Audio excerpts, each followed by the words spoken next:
सदर जो बाइडन की खारजा पॉलिसी पे अमल दरामद कैसे मुमकिन होगी, कुछ अहम पहलुओं पे हम बात करेंगे। अमरीकी वजारत खारजा के हिंदी उर्दू तर्जुमान जैद तारड़ से, जो लंदन से हमारे साथ हैं। जैद, बहुत शुक्रिया प्रोग्राम में शिरकत का। यमन की जंग के हवाले से चूँकि अमरीका ने अपनी पॉलिसी में एक तब्दीली का ऐलान किया, तो मैं उस पर आपसे बात करना चाहूँगी कि सऊदी अरब के लिए हथियारों की फ़रोख्त के मनसूबे पर भी दोबारा से नज़र डाली जा रही है। सऊदी अरब के साथ अमेरिका के जो ताल्लुकात हैं, उसमें हम देखते हैं कि जो सिक्योरिटी इंटरेस्ट है वो बहुत अहम रहा है। तो क्या अब ये बदलने वाला है किसी भी लिहाज से? जी शुक्रिया बहुत बहुत सारा। आपने सुना ही है सदर बाइडन से डायरेक्टली कि बिल्कुल हम ये चाहते हैं कि यमन में जारी जंग फौरी तौर पर ख़त्म की जाए। और जहाँ तक सऊदी अरब की सलामती और हिफाजत के बारे में हम बात कर रहे हैं, उन्होंने ख़ुद कहा है कि हम नहीं चाहते कि किसी भी किस्म का एक ख़तरा पड़े सऊदी अरब को। तो बिल्कुल मैं समझता हूँ कि इसमें कोई शक नहीं है कि अमेरिका और सऊदी अरब एक साथ मिलकर दुनिया और ख़ास तौर पर सतह में जितने भी चैलेंजेस हैं उसके मुकाबला खुद मिलकर मुकाबला कर सकें।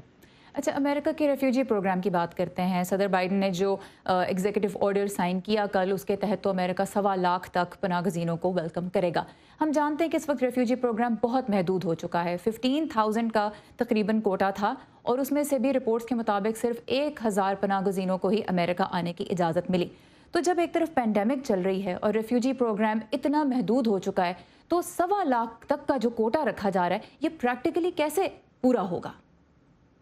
जी, आपने सही कहा कि प्रैक्टिकली जब आप यकीनी बनाने की कोशिश में हैं, तो इसमें कोई शक नहीं है कि एक बहुत बड़ा मुकाबला का सामना करना है हमने इस रेफ्यूजी प्रोग्राम को यकीनी बनाने में।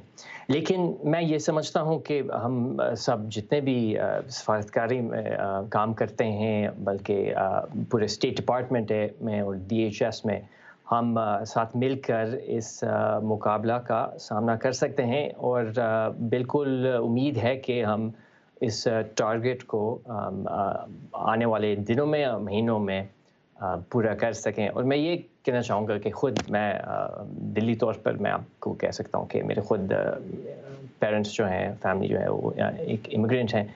तो ये मुझे मतलब पर्सनल तौर पर एक बहुत महसूस हुआ है कि हम एक बार फिर क़यादत करेंगे दुनिया में रेफ्यूजी प्रोग्राम के हवाले से। बहुत शुक्रिया। अब देखना यह है कि आने वाले दिनों में एक तो क्या ठोस पॉलिसी इक़दामात हमारे सामने आते हैं और फिर उनको अमली शक्ल जो है वो कैसे दी जाती है। जैद तारड़ हमारे साथ थे लंदन से, बहुत शुक्रिया।